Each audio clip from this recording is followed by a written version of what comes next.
Otoko noticed that Ashisuto couldn't move her arms, commenting to himself that it is around that time that she was due for repairs. As he tested her arms, Ashisuto apologized for failing in her duty, before demanding him to stop touching her. Realizing that it's a major issue, he decided to send her frame back to get fixed. Otoko waved goodbye to Ashisuto's frame before pondering what he should do with her consciousness, especially since he doesn't have any spare frames for her to reside in until her original frame returned. That night, Ashisuto asked Otoko why he installed her into the washing machine. He casually told her that he did so because it had enough space. To his callous response, she asked him to enter the washing machine and drown. Ashisuto then asked why she wasn't on his computer, which Otoko informed her that she was forbidden to be on. She was offended by the lack of trust, but he told her that she is constantly looking for his secrets, so he won't let her on the PC. Ashisuto tried to pass it off as just standard cleaning protocol, but Otoko questioned if leaving his private magazines out in the open, rather than his hiding spot, was also part of it. She only told him that he was into interesting stuff, which Otoko told her that she was asking for a memory wipe, at this rate anyway. A week later, the pair were arguing as usual, but instead of face to face, it was face to drum, as Ashisuto had grown accustomed to being in the washing machine and was doing the duties that came with it. Otoko commented on Ashisuto's confidence with being a washing machine, which she reminded him that she's an expert android maid, so of course she was. They were interrupted by the doorbell, revealing Ashisuto's frame, which had returned from the shop. After being reinstalled into her frame, Ashisuto proved that she was back at 100%. She thanked Otoko for getting her repaired, but he brushed it off, saying that he's just happy that she's back in good shape. Ashisuto told Otoko that she'll start her duties now, but he told her that she can rest for a while to readjust to being back in the body again. Ashisuto told Otoko that she didn't need to rest as her core purpose was returned to her. Though her expression still seemed cold, emotion leaked through as she admitted that she didn't hate doing things for Otoko. Otoko only stared at Ashisuto, a faint blush forming on his cheeks. She asked if there was anything else, which he first said no, before saying that they should clean his sheets since it's such a nice day, which Ashisuto agreed to do so quickly. Throwing the quilt to her, Otoko asked Ashisuto if she would clean it first, which again she agreed to. Unfortunately, Ashisuto still had washing machine instincts and began the water cycle to clean the filth, and flushed all the water out of her frame onto the floor.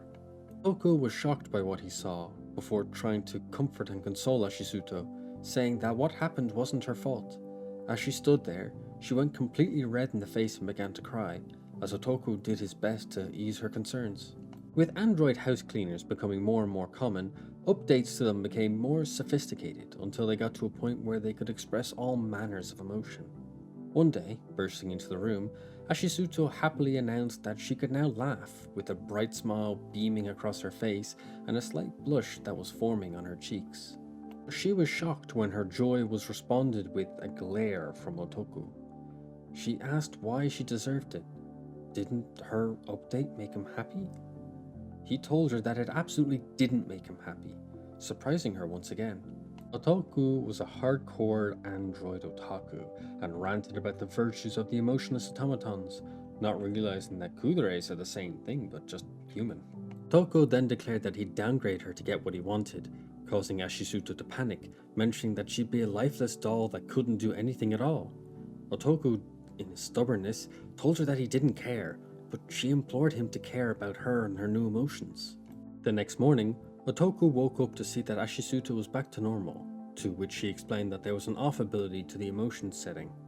Upon hearing that, he told her that he liked that the most. Otoko said that he knew it, and that she was the cutest when she was emotionless.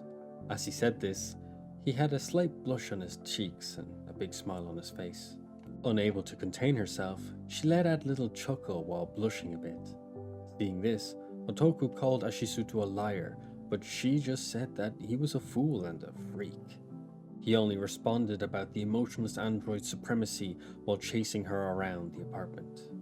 Sitting watching TV together, the duo saw an ad for a new popular model of android, which Otoko commented that she looked cute.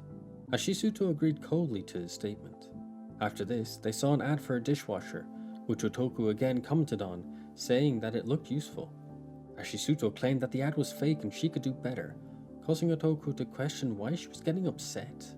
Then they saw an ad for a vacuum cleaner, which Otoku commented on the constant suction power it had.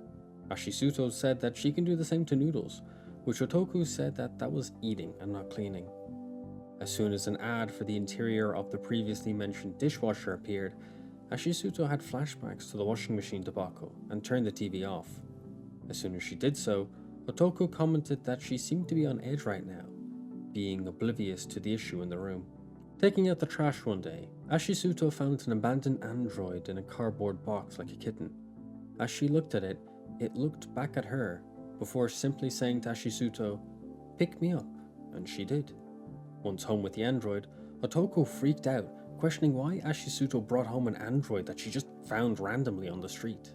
Otoku continued to yell, saying that the android was an old model and he wanted her returned to the street. A simple hello came from the android, causing Ashisuto to ask if keeping Furutaro was such a big deal. Otoku yelled back that the issue wasn't about keeping her at home, but other issues. Otoku told Ashisuto that Furutaro's model was popular due to the ease of modification, but it also had security issues. Ashisuto timidly admitted that she understood and will return Furutaro to the street. Otoku noticed her timidness and asked why.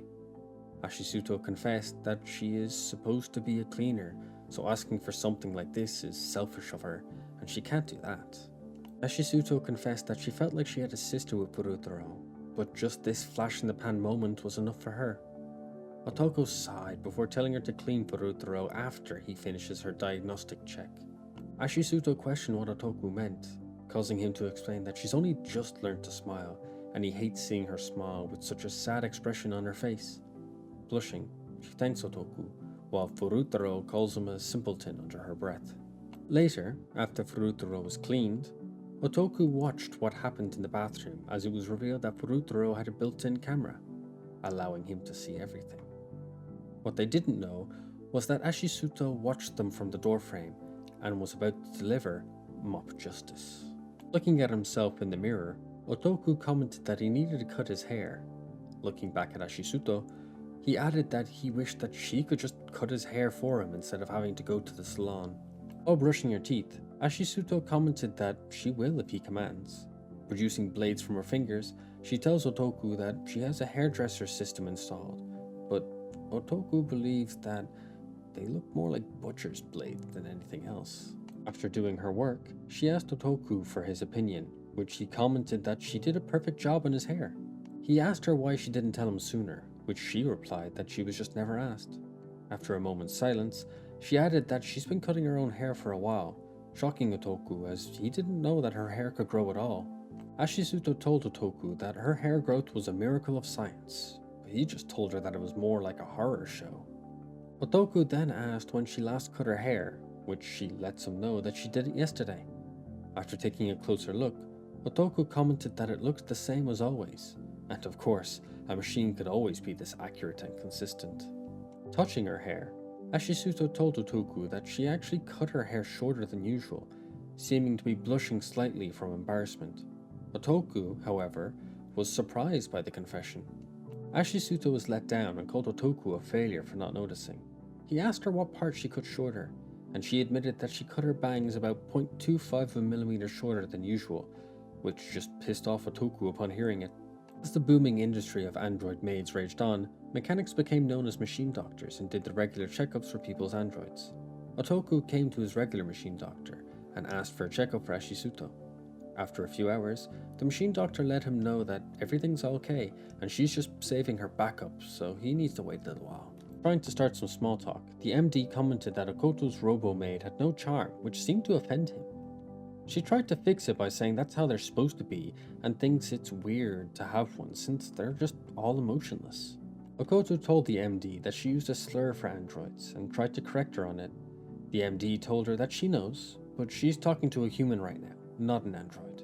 The MD began a speech about how androids are treated like family, but they're just scrap metal without a human involved, and loving them and treating them like family is just a human's way of being selfish.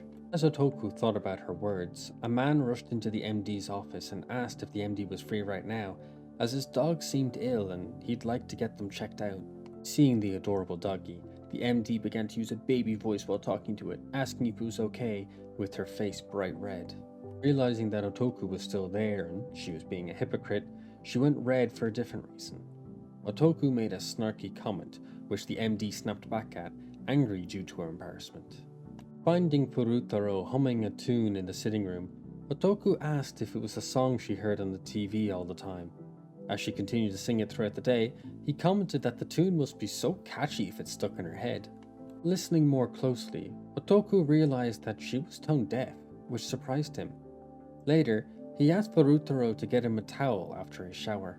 Furutaro gave him his towel before starting to hum again her favorite tune. Otoku laughed at her being tone deaf, but then realized that there was an issue. Otoku believed that she shouldn't be able to sing badly, no matter the age of her model. Realizing that it could be a symptom of a bigger issue, he brought her to the MD, who asked about it. The MD called Otoku silly, as she was just clearly repeating what she had heard before and nothing more.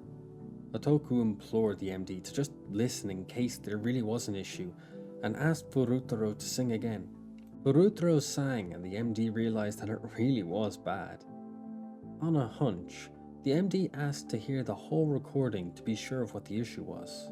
Furutaro then repeated what Otoku had said in the bathroom, revealing that the whole time, Furutaro was just saying what Otoku was doing in the shower, and it was his tone-deaf humming that she was copying. Embarrassed, Otoku smacked Furutaro while the MD laughed at the whole situation. Showing an ad for new batteries to Otoku, Ashisuto posed as she was doing her best to convince him to buy them.